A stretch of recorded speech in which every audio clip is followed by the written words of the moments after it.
tell you what, man, we got to go to Paris and play for people standing shoulder to shoulder as far as you could see. It would just fucking greet us with roars after every song. And we would wake up and there'd be breakfast and we'd be chauffeured around, protected, you know, guys would be moving our shit up and down stairs and whatnot. I'm like, this is the life. But no, we never had ambitions for that. Or at least I didn't. Right. And is Harvey Milk done, or does it have a term on it or anything? Well, it's never done. It just depends, you know, it depends on what happens with the guys that are Harvey Milk, which is Stevie and Kyle and Paul. So, you know, if it ever come, now that I quit my job, you know, I got no real demands on my time besides making music. So I could do it. But, you know, Paul's got a young family. Kyle's got a lucrative gig with another artist. And Stevie's, you know, kind of the rebel. She's rebelling out in Mexico. And, yeah, so we'll see. Who knows? Not too long ago on Facebook, heard about your Patreon page. And I just got to say, has blown away in a sort of chronological way to your music in Harvey Milk. It's continuing with your Patreon page, and it's been very exciting as a fan. And, you know, so one song that I really love, which is a new one, is a Bigger Man Than I. Is that you playing all the instruments? What's that all about? Yeah, I'm playing the drums through like this one, you know, like this little red box kit you can buy with a microphone, a condenser mic. Well, Kyle loaned me a much nicer mic where you can switch over the -10 Ds and play loud.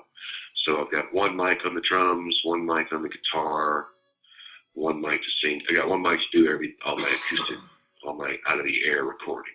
The bass on that is keyboard, but everything else is out of the air recording. Well, I really like the sort of the notes the slide does, like the harmonics you're at right now sound real cool. I feel like, Oh, thanks. yeah. I had a whole harmonic plan for that song. I wanted to really go with the circle of fourths, like the HO chords, you know what I mean? Mm-hmm. Like C, G, G, A, E, like the circle of fourths, and play around and get from one key to another using it. And then at the end, have the 5-1 relationship for the very soft part. So that was all planned out.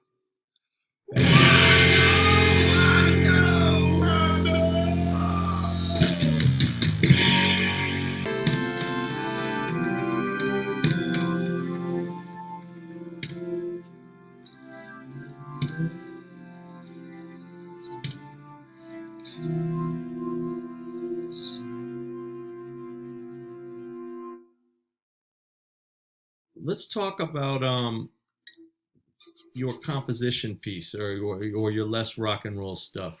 Let's talk about the I guess classical music, whatever the term is. You've been Yeah, I call it orchestral music. Okay, good. Orchestral music. What are you using? Or is this like a Sibelius program? Is this a keyboard? Is this an orchestra? No, how are you doing this? It's Logic Pro X, and it's only the inboard sounds that come with that program. And I bought a like $89 MIDI key. Okay, so you're playing keyboard. That's you playing keyboard. Yes. Oh, cool. All of it's keyboards.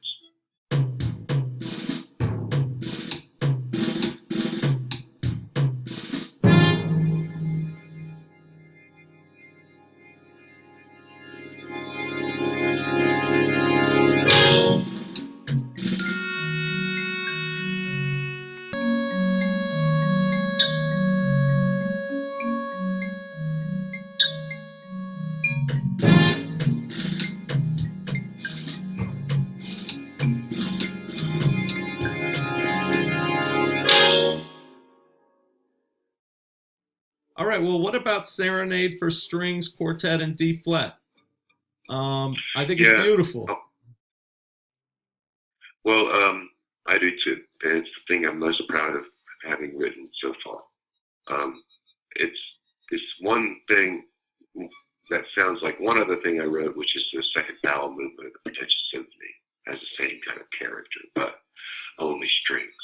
And what I was really wanting to do was I was wanting to write an ensemble for all the sections of the orchestra before I started writing for the full orchestra. You know what I mean? That's why I did the woodwind quintet. That's why I did brass and percussion, and that's why I did the string quartet, because I wanted to kind of dip my hand into each section one at a time. And the string quartet was me improvising one time through on a cello sound, and then doing some editing, and then improvising again through all the other parts. I think just once. I don't think I had to play it a lot. It's just, and when you hear certain notes, you feel that your note's got to go this way. So you got a choice to make. Am I going to go the way it feels like it's supposed to go, or am I going to not? And therein lies the tension of and release of orchestral music. You know what I mean? Tonal orchestral music, or even atonal, I guess. But yeah. So I was just kind of following my ear when I did that song.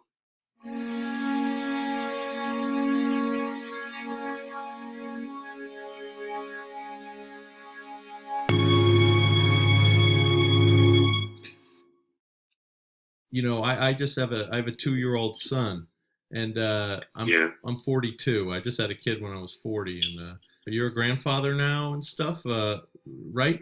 Yeah, I had a daughter when I was 30, and she is a parent now. I have a granddaughter named Andromeda Renee. Congratulations. She's a joy. Thank you. And she's a joy. My daughter is smart and sensible and better. I don't know how she got so good, but she sure did. And I'm real proud of her. And she's living out in Austin. Made the move at 21 as a single parent with a young girl, and she's doing just great. So I couldn't be more proud of her. I miss her. I'm going to be putting a lot of miles on my car to visit her. It's never being a parent. Everybody, it's a cliche to say it changes your life, but it doesn't really change your life as much as it changes your death. Boy, all of a sudden your death takes on a whole new meaning. Huh. I mean, before, my death would have been no big deal. But, now I've got people that I'm responsible for them being here. So that's, seems to be what it really is. I've had that same feeling. Rad. And we're lucky enough in this country not to have to worry too much yet about, meeting our basic needs. I mean, if you put in some hard work and you're decently educated, you know how to behave yourself, then you could, provide for your family. Hopefully that day will last. And what's the ultimate goal for this music? I mean, to be performed, yes? Absolutely. The ultimate goal would be to have a Harvey Milk show be the following. A 3-piece rock band blasting your ass off, plus a smallish orchestra playing orchestral pieces, plus a 3-piece rock band, plus a smallish orchestra blasting your ass off.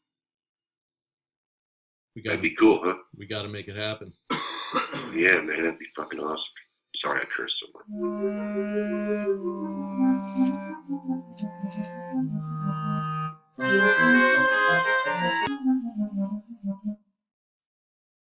So tell me what's coming up, man. Just reiterate how awesome it's going to be in the future for me. Well, in 2016, I ran a low-key, half-serious, but pretty serious run for president. It was on YouTube only, and I just put up a bunch of videos explaining my planks of my platform and blah, blah, blah. And since that time, I've gone through menopause and changed a lot of my ideas and haven't decided if I'm going to run for president in 2020, but I just might. And if I do, I've decided that my slogan is not going to be work, love, community anymore. It's just going to be put it down. That's going to be my campaign slogan for 2020. So there's a little scoop for you if it happens. Put it down. But put it down. That's going to be my campaign slogan. Someone asks me a question, I'm going to say, put it down. And so as far as music goes, that's all I'm doing now. I mean, I made a bargain with the people who pay me $3 a month on Patreon to give them 30 minutes of music. Now, I'm not saying that there won't come some dry times when that 30 minutes is just going to be me getting really small and playing feedback on the electric guitar for 30 minutes. I mean, that might have to happen once or twice to keep that bargain. But my plan is to write orchestral music, to write band music for rock bands, and to write a mixture of the two as a composer and do it as a day job. And to put all my energy into it to see if I can make it successful. Well, to end it here, one song I'd like you to talk about is a beautiful song, "The Night They Drove Me in the Ground." What's that all about? Mm-hmm. Who is that? Is that you? That's all me on that recording. Yeah, I mean, as far as like playing all the tracks, that's me. But the song has a long story behind it. Right at the end of Harvey Milk, as a matter of fact, it's the last thing we ever did. We decided we were going to cover "The Night They Drove Old Dixie Down" by the band and give it the Harvey Milk treatment. And that's exactly what we did. We recorded that track. But then Steven had the idea to say, hey man, just change the lyrics. Let's make it a Harvey Milk song. And I thought I liked that idea because not only would it be an homage to the band, but it could also be something that was different.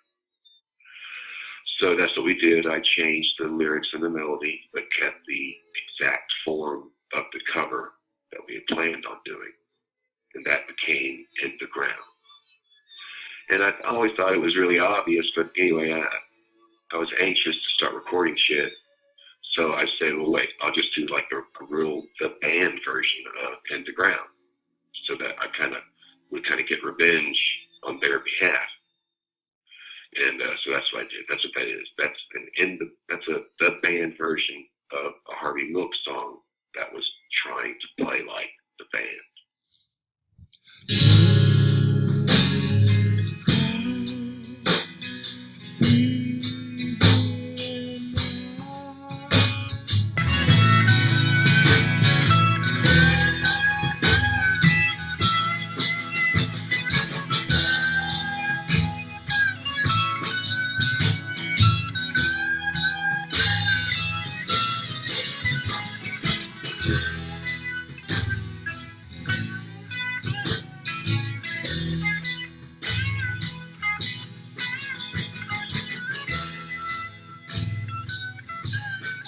I'd like to thank Preston Spears for being my guest on this show.